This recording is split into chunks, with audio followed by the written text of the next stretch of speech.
Hello and welcome back to my channel. Today we'll be discussing on how to get the most out of your protective styles. So let's begin. Protective styles can be classified into two different categories. First, length retainers, and second, hair growth promoters. These classifications are according to my own classifications, not somebody else's. So please keep that in mind. With that being said, some protective styles can actually cause your hair to grow at a faster pace. Some may slow down the rate at which your protective styles grow, and some might actually cause more damage than good. And this is all going to be determined by how long you keep the protective style in, how frequent you moisturize your scalp during the time of the protective style, and how tight they are. So back to the first point, which is length retainers. Length, length retainers, these are protective styles which may include artificial wigs, artificial dreadlocks, weaves, and other types of hairstyles. So length retainers, these are types of hairstyles which actually are used for retaining length but don't actually grow your hair. An example can be when you mostly braid your hair with artificial wigs.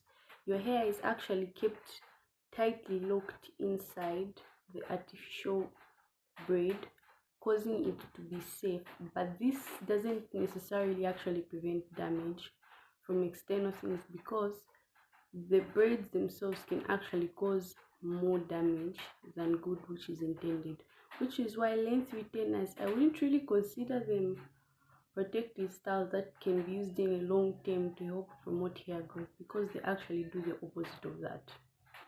And I'll provide the solution on how to actually get the most out of these types of hairstyles if you prefer using this type of method for protective styling of your hair. So I can use length retainers as a protective style using the following tips or advice that I'll give you. The first one is, before actually putting in these protective styles, like let's say if you want to braid your hair, make sure your scalp has been thoroughly cleaned and moisturized before putting them in, due to the fact that majority of the time when we put in braids, our hair can actually become quite dry and brittle faster than other types of protective styles. And this, as I said, will be determined with how frequent you will moisturize your hair, which is why make sure your scalp has been thoroughly cleaned and make sure to moisturize it while it's in a protective style. And also make sure you clean your hair frequently, and it shouldn't be neglected in the protective style. And also another point that can be said using these protective styles, make sure not to keep them for really long periods of time, which can be 2 months or 3 months, because your hair will just have built up because of the protective style and your scalp being exposed to the dirt in the environment, which can lead to loss of hair growth, a dirty scalp, and actually cause bacterial or fungal growth on the scalp, which won't help with hair growth necessarily.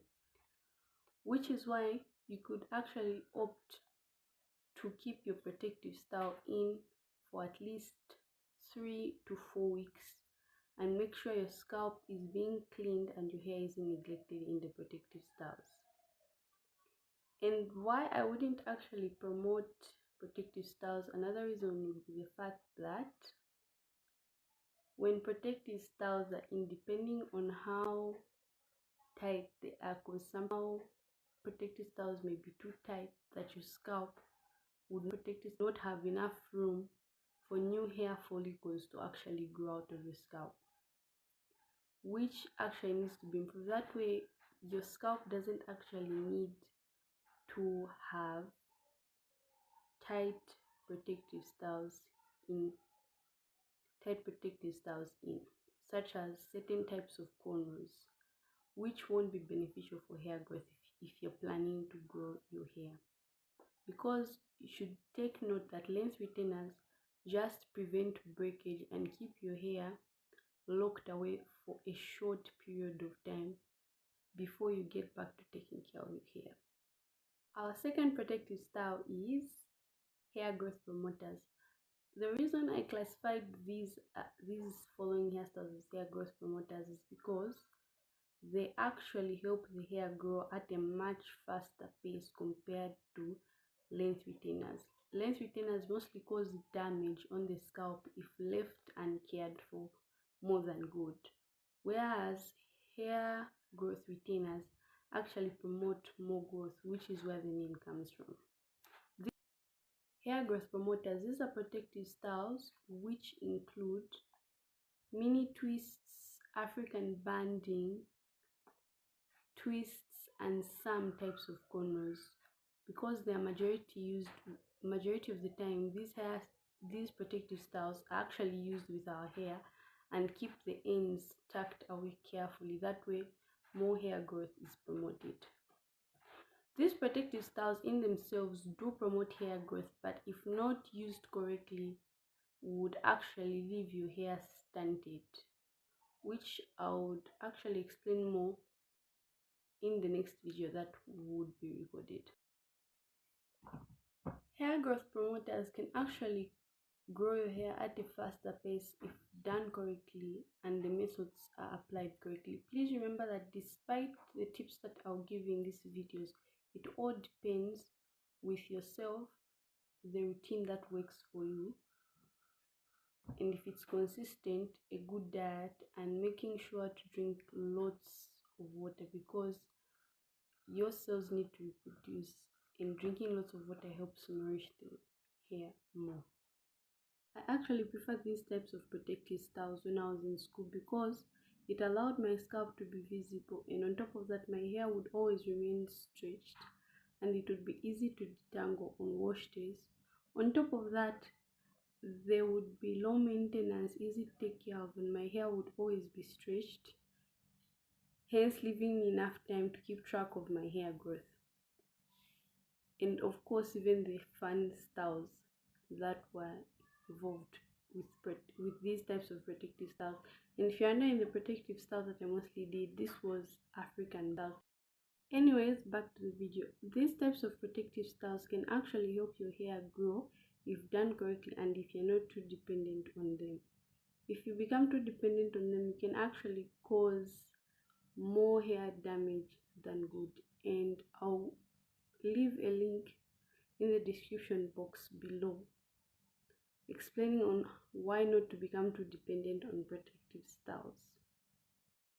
A way you can benefit from these protective styles is by frequently moisturizing your hair while in the protective style, and depending with the hair type, some hair types can actually stay moisturized in these types of protective styles compared to other types of protective styles depending with the hair type that you have.